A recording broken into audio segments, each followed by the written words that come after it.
Alright, so here's my trade recap for the week. So with option selling with Questrade this week, I closed about $583 of profits US. This is after commissions. So I'm going to go over my trades. So these are my trades here that I closed. I closed about 7 trades.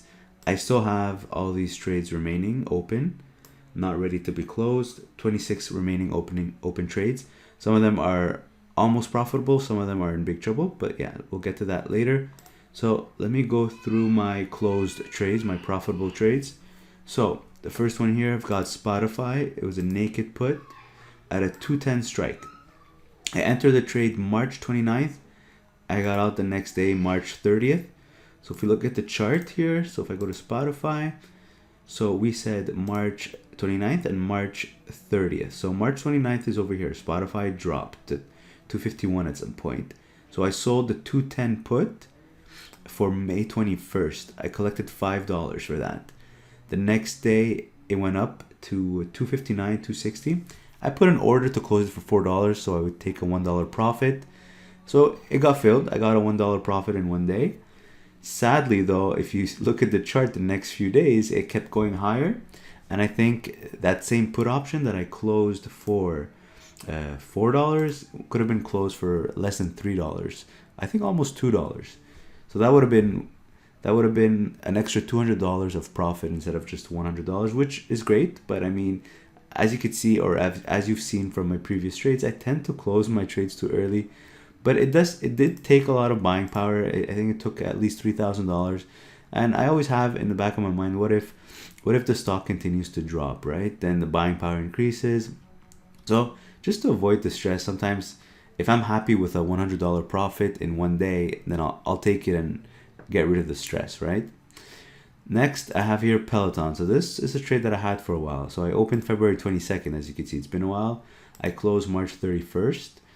So let's look at the chart, February 22nd. So Peloton, February 22nd, I'll have to go at least a month, even more. Yeah, so let's do 6 months. So February 22nd is over here. So Peloton dropped. It dropped to 125. So to me, I thought that was a good entry. I sold the 105 put. Obviously, I didn't know that all this would happen afterwards. And Peloton dropped at some point to $95 during the tech sell-off. It dropped to 95. So I got in at 105 when Peloton was trading at 125. I collected $3.60 and it's right over here. And then finally March 31st, when Peloton was trading at around, I think 118 or 119. Where's March 31st? It was trading at 112. So I was able to close it for $2.60, giving me that $1 profit. Now, if I had held on a bit longer, I could have closed it for more profit. Probably maybe could have closed it for 50%. So I didn't go for the 50%. I went for the $1 profit because I had this trade for a while and it was completely breached at some point. So at some point, if you can get out for a profit, I take it right away. Let's go straight to Peloton again because I had another one on Peloton. So this was entered March 24th. So when Peloton kept dropping, I couldn't resist. I sold another one. So at some point, I had 3 naked puts on Peloton, which is a lot of exposure. So March, I said 23rd or 24th? Yeah, 24th. So right over here, March 24th, Peloton was trading at 101. So close to that low of 95 during this tech sell-off. So when it was trading at 101, I sold the 80 put. Now that's really far. The 80 put for May 21st. So I have a lot of room to the downside. I collected, I believe it was $3. Yeah, I collected $3. And then this week, March 31st, when Peloton came back up a little bit, I was able to close it for $2. That gave me $100 profit or $88 net profit after commissions. And then I had FUTU put spread, 85.80. So let's look at FUTU. So this was opened March 23rd. So probably we're going to need 5 days. No, we're going to need 1 month. So March 23rd, Fudo was trading over here in the 120s. So at some point it was trading at 168, but then when it dropped to 120s, I felt it would be a good entry to do a put spread. So I went with the 85.80 put spread. I think it was for May. May 21st expiry. But then it kept dropping even more. It dropped to 100, and I think at some point it broke. It dropped below 100. Regardless, I held on to it. I didn't do anything, and then eventually it came back up, and I was able to close it March 31st. So I was able to close it over here when it was trading at 159. So just, isn't it funny how crazy this market is? So yeah, so I had opened for $1. I bought it back for 49 cents, so giving me $38 net profit after commissions. So yeah, as you can see, commission ate a lot out of this one because it was just one contract. And then Peloton we talked about, and then Lightspeed, March 24th. So let's look at Lightspeed, March 24th, 5 days, hopefully, nope, 1 month. Okay, March 24th, Lightspeed dropped to 62. This was not a good entry because it dropped at some point to even below 50. Look, it was trading at 57 at some point. So this was not a good entry. I entered when it was trading in the low 60s. I sold a 55 put, but I collected $4. Had to wait a while, and then April 1st, I was able to close it for $3, giving me a $1 profit. So April 1st is right over here. It came back up to 64, and a bit of time passed by. Now this one I don't regret closing early, because if I just held on to it, I would have been able to close it for $2.60 instead of $3. So an extra $40 profit. So this one's okay. I don't feel bad closing too early. This one I feel bad closing early, and Peloton a little bit as well. This one too, because it could have closed for a better profit. Next, we've got Asana here. It was a covered call at a 25 strike. So March 26th to April 1st. So March 26th, right over here during the sell-off. So Asana was trading at some point at 25, as you can see here. So I did a covered call at a 25 strike. So it's like doing a naked put at 25, because I did an in the money covered call at a 25 strike. I paid $23 to get into the trade. So I collected enough from the call option to bring my net debit to 23. So it's as if I sold a 25 put for $2. Basically, it's the same thing, but I did it with covered calls because I did it in my registered account. So I got in for 23, and then April 1st, when Asana went back up to $30, I closed the trade for, I probably could have closed it for more profit, but I had an order in already, so it got filled at the open. So it wasn't the best fill probably, but got a $1 profit out of it. So as you can see, most of my trades here are $1 profits. And then so this one gave me a net profit of $88. And then March 29th, I did a covered call. This was just random. I had no reason for doing it, just because it's the SPAC that will get WeWork public, and because I like WeWork as a customer, so I just bought it for fun, but I don't think it was a good entry or anything like that. So I did a covered call on it at a 12.5 strike, March 29th. So March 29th is over here, so it's not even nothing special. I paid $10.25 to get into the trade, and I was able to get out of the trade April 1st. When for some reason the SPAC went up. I got out for $11.39, so that gives me a $102 profit after commissions. So that's how this week I was able to close $583 or $584 of net profit selling options with Questrade. And my P&L, let's look at my P&L. So for March now, so this is closed now. So for March, it's my highest month to date. So $3,500 US net profit for the month of March selling options. I don't even know how that happened, to be honest. I can look back, but yeah, it's a lot of trades, as you can see here. I mean, all the trades that were closed in March. So if I need to look at close dates, so it would be all this over here. So a lot of naked puts, a lot of covered calls, a few put spreads, but mostly naked puts. So I feel like since I've switched to doing more naked puts, my profits have been better. I mean, September here and since July, I was doing mostly put spreads, but then I started doing more naked puts, and as you can see, the profits have been higher. The problem with put spreads is they win a lot of they win often, but because I only do one contract, commissions eat up a lot of it. And the other problem is once they're breached, it becomes hard to manage. But with naked puts, if they are breached, you simply roll and wait for the stock to recover. So it's easier to manage and hold on without having to confirm a loss. But a put spread, once it's breached, it's hard to roll. You sort of have to wait and accept the loss, or you have to roll by increasing the risk of your spread, by widening the width of the spread so you can roll for a credit. So that was going on in September. And actually, funny thing, in September, most of my losses in September was from put spreads that got breached. I sold a call spread against them, and then the call spread got breached because the stock went back up. So I lost on the call spreads. So it basically meant that if I had just done nothing to my put spreads, they would have won. I would have made way more than losing actually. So it's funny how the mitigation to my put spread being breached ended up being the thing that caused me to lose money.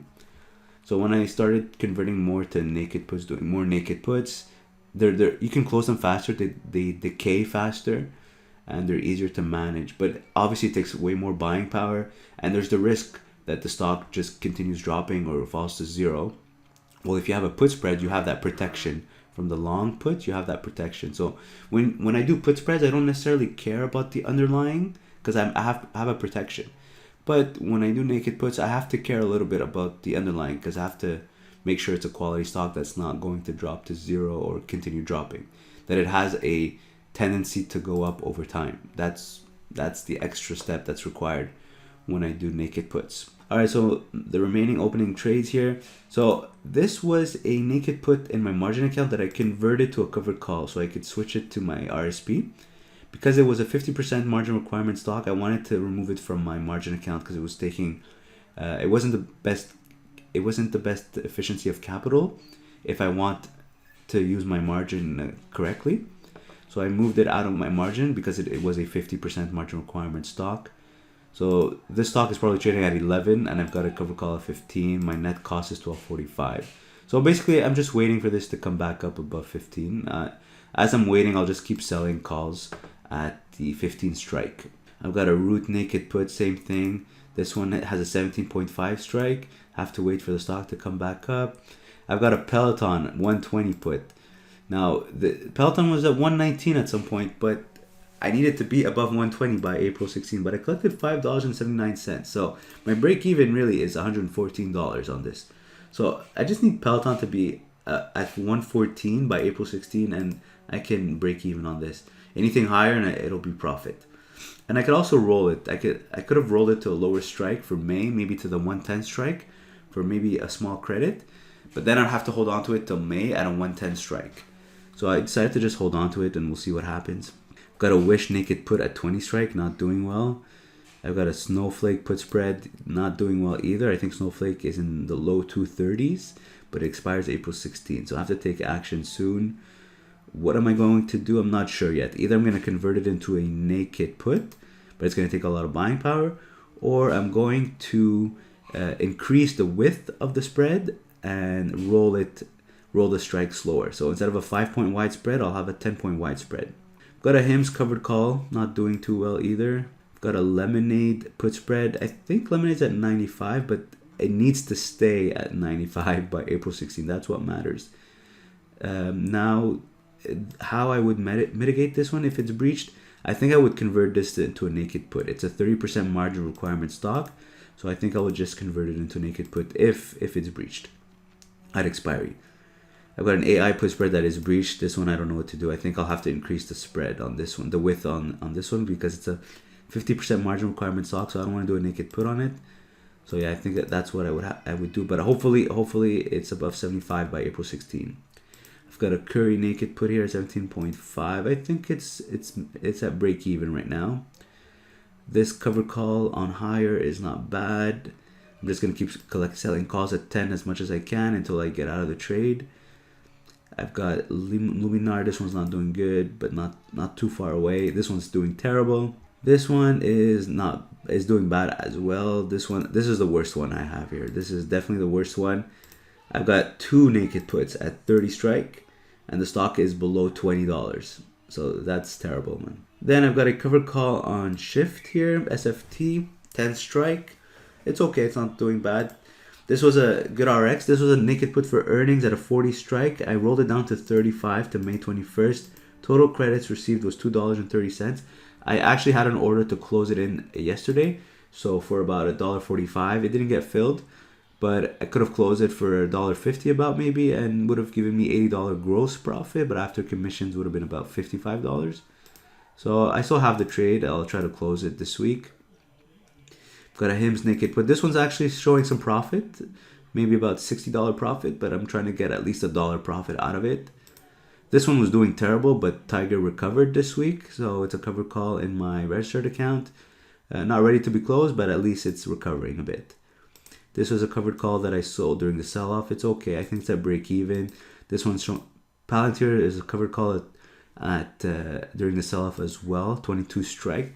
So it's a covered call at 22, but see it as if I sold a naked put at 22. It's the same thing. So it's as if I sold a naked put at 22 and collected $2.05 because my entry was $19.95. So what I want from this trade for me to win is I need Palantir to be above 22 come May 21st. Or as time goes by, I can probably get out of the whole trade for a bit more than $20, than $21. So I got in for $19.95. If I get out for $21, that's a $1 profit. So that's the plan with this trade, with all the covered calls that you see here. Open, I've got a naked put at 20 strike, not doing well either. Fubo, this is a covered call at 25 strike. And I think it's losing a little bit of money. I've got Tattooed Chef. This one's showing a bit of profit. I've got a Rocket covered call. This one I opened actually April 1st. This is at the money. I opened it close to at the money, 22 strike. Paid $20. So my max profit on this is $2, sorry, by May 21st. But if the stock goes up, I can close the trade earlier. If the stock goes down, then I'm just going to sell more calls at the same strike. This is a put spread. This was a naked put in my margin account that got completely breached. So I transferred it to my RSP by converting it to a covered call. So my strike is 15. I paid $12.23, but I think the stock's at 11. And finally, a Wish covered call at 22.5 strike, but I went to October 15. So I was able to collect a lot of premium. So that's why my net entry is $15. It's not doing too well, but I'm not worried about it because I'm not really losing money yet because the stock is above $15. So the only issue is that it has an October 15 expiry, so I have to wait a while. That's it. But I'm not too concerned about it. What bothers me the most is definitely this one here, Sumo, RMO, and maybe AI, and these SPACs here that I don't even know, APXT, and I think that's about it. And just the fact that I have too many open positions, if we have another sell-off, it's not a good thing. But yeah, so these are my trades for the week. So if you have any questions, in the comment section below. Like always, if you want to join the Trade Alerts group on WhatsApp, check out the link below. It's $25 a month. If you can open an account with Questrade to trade on the stock market, use my referral link below to get $50 in free trades. Also check out the other referral links below. If you enjoyed this video, click the like button, share with a friend, and subscribe to the channel. Thanks for watching.